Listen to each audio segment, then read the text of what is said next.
Hello everybody and welcome back. Today we are going to be reviewing the Tunisian family, starting with the Tunisian Basic Stitch or the Tunisian Simple Stitch.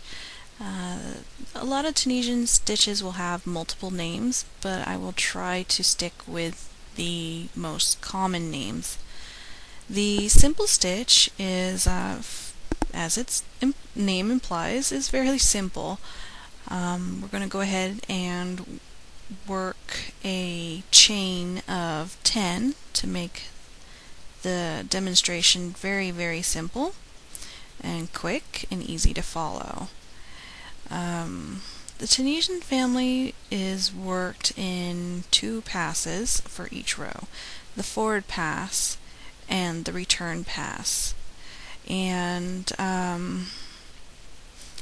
each row, depending on where you put your hook and how you draw your yarn through, can look vastly different than the row previous.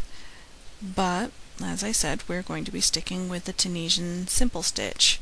So I have 1, 2, 3, 4, 5, 6, 7, 8, 9, and 10. With the Tunisian family, however many you chain is however many stitches you're going to end up with. And since I chained 10, we will end up with 10 bars or stitches.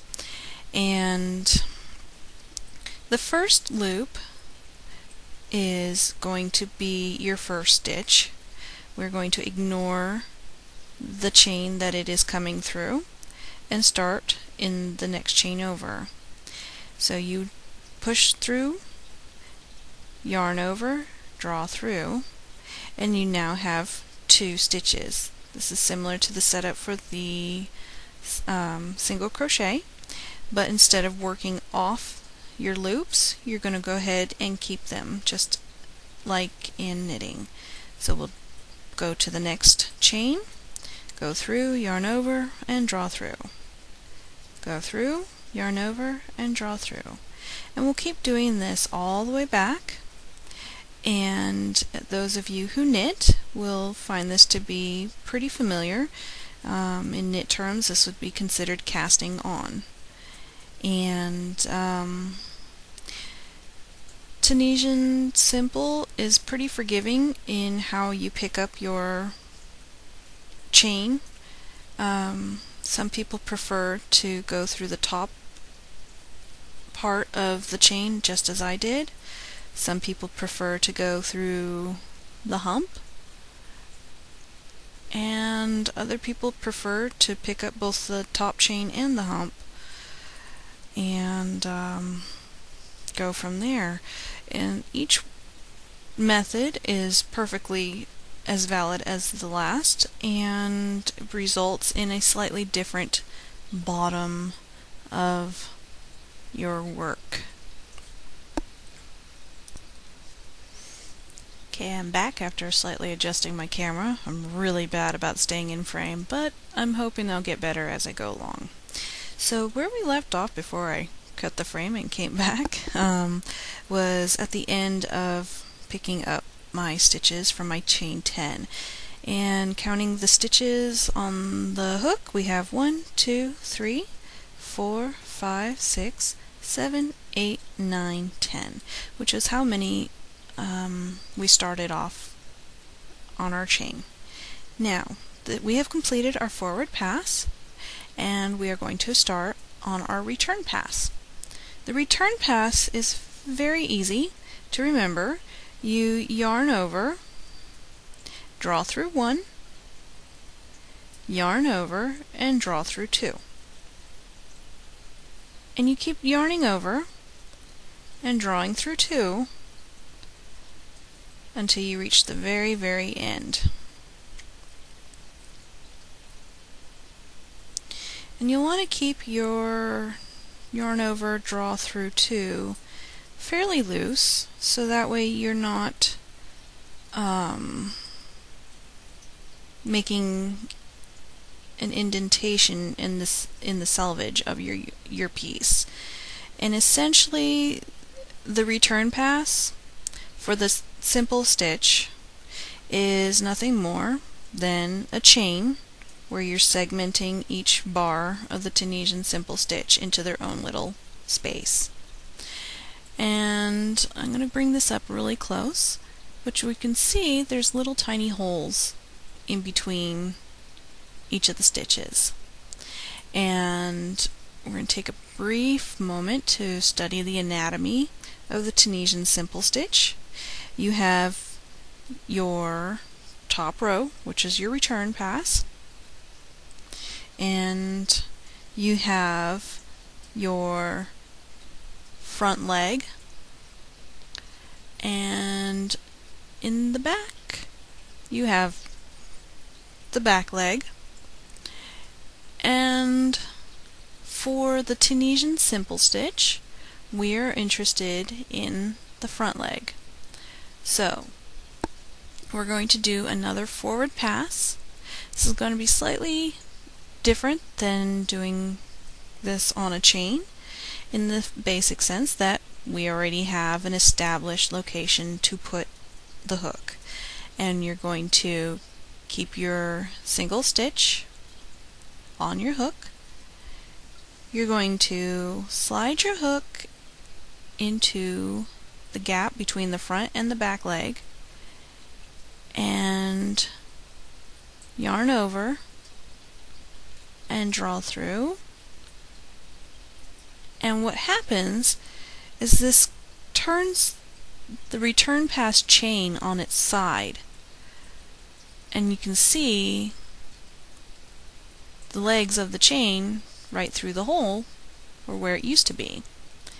And we'll go ahead and keep our two and push through, yarn over, and draw through. And as you can see, we are slowly picking up our bars again. Make sure you got the whole leg, because this yarn likes to separate. And slide your hook through, yarn over, and draw through. Slide your hook through, yarn over, and draw through. And we'll go ahead and continue along our way until we reach the end. Now, with the Tunisian stitches, you're going to notice right off the bat that your piece wants to curl up. And for some people, this irks them and they give up right away. Other people learn to deal with it. There are two different methods to dealing with it. You scale up to a larger hook. The larger hooks result in a more loose fabric, and it's less inclined to roll up. Or you take your fabric and you slightly tug it into place, which is my preferred method. And as you go along, the more weight there is in the piece, the less it is going to curl up. And you can usually eliminate a lot of the curl up at the end of your piece by applying a border to the edges. And this helps weigh down the edges, which has the tendency of curling up because it weighs less. Okay, so we are at the end of our line, and we'll go ahead and count just to make sure we have 10 bars. 1, 2, 3, 4, 5, 6, 7, 8, 9, 10. And this is where we pick up our return. So for that, we yarn over, we draw through 1, yarn over, draw through 2, yarn over, draw through 2, and we keep doing this. You'll notice that as I draw through, I move my fingers forward, and what I'm doing is pinching my piece so that the yarn is less likely to tighten in the wrong places trying to get my hook back through. And as you can see, we now have a partially completed simple stitch row and a fully completed simple stitch row. And I'll go ahead and bring that closer so that you can see. And you're able to see basically the top part of the chain through the gaps between each of the bars. And each of the bars represents a simple stitch. And we'll go ahead and do another pass and basically picking up our stitches. And again, this piece, this stitch, is our first one, so we pretty much ignore it. And we start in the next one and push through, catching only the front leg, yarn over and draw, front leg, yarn over and pull through, front leg, yarn over and pull through, and we continue to do this all the way to the end. And as you get more comfortable with the simple stitch, you'll be able to pick up more speed.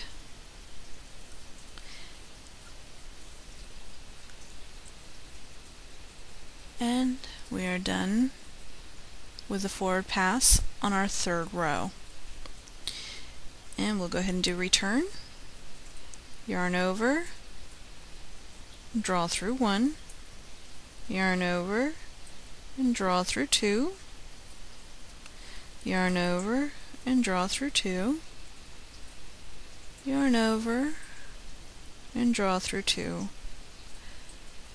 And we keep doing this until you're down to just the one stitch at the very end, which becomes your next row's starting stitch. And here we are with two completed rows and one partially finished one. And we'll go ahead and do another row, yarn through, hook through, yarn over and pull through. And we're trying to catch only the front leg.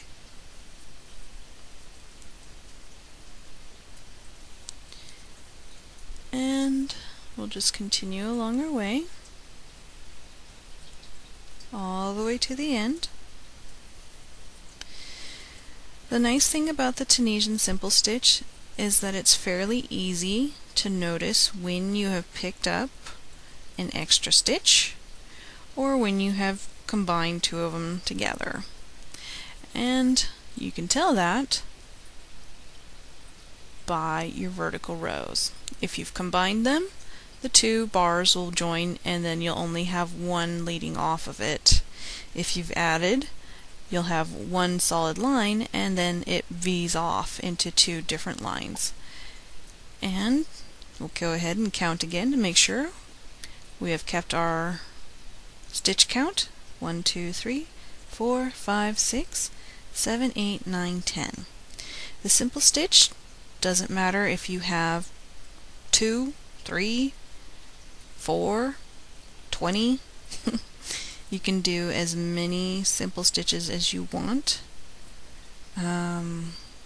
Just remember that the more stitches you have on your hook, the more crowded it's going to be unless you have a really, really long hook to deal with all of your stitches.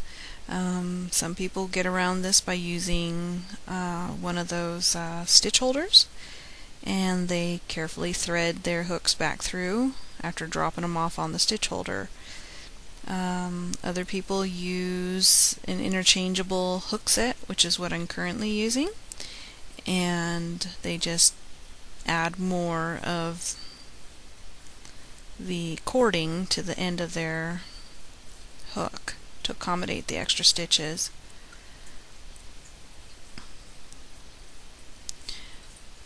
Alright, so as you can see,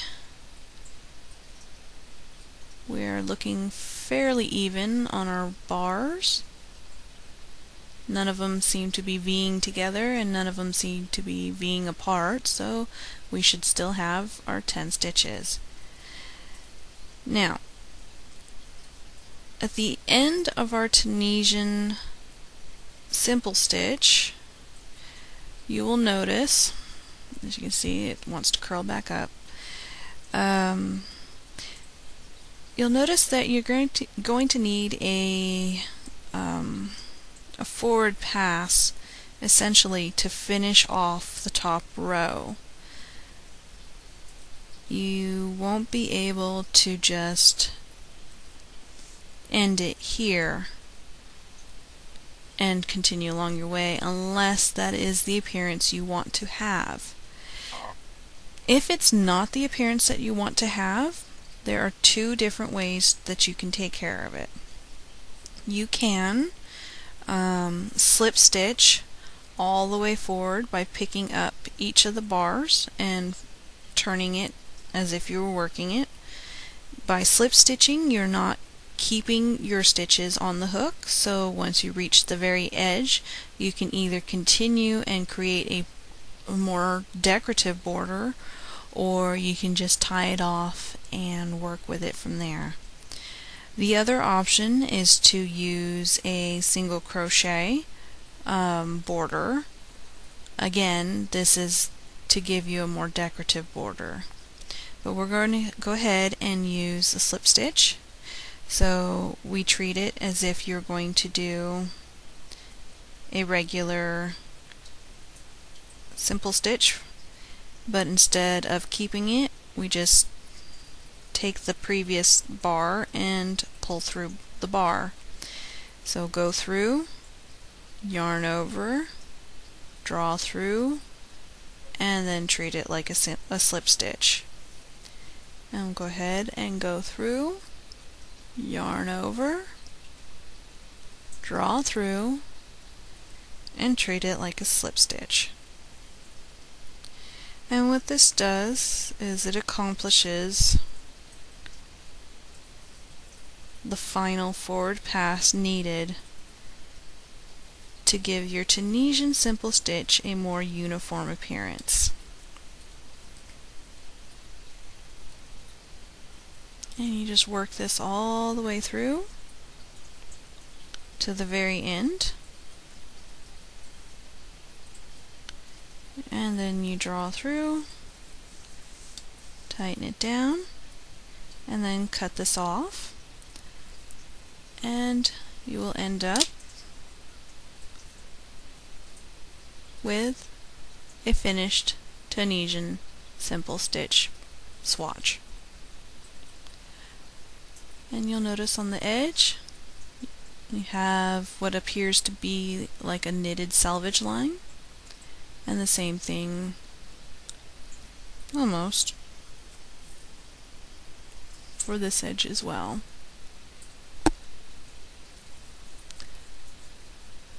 But for the most part, that's all there is to it. We'll see you next time for Tunisian double stitch, or possibly the knit and purls.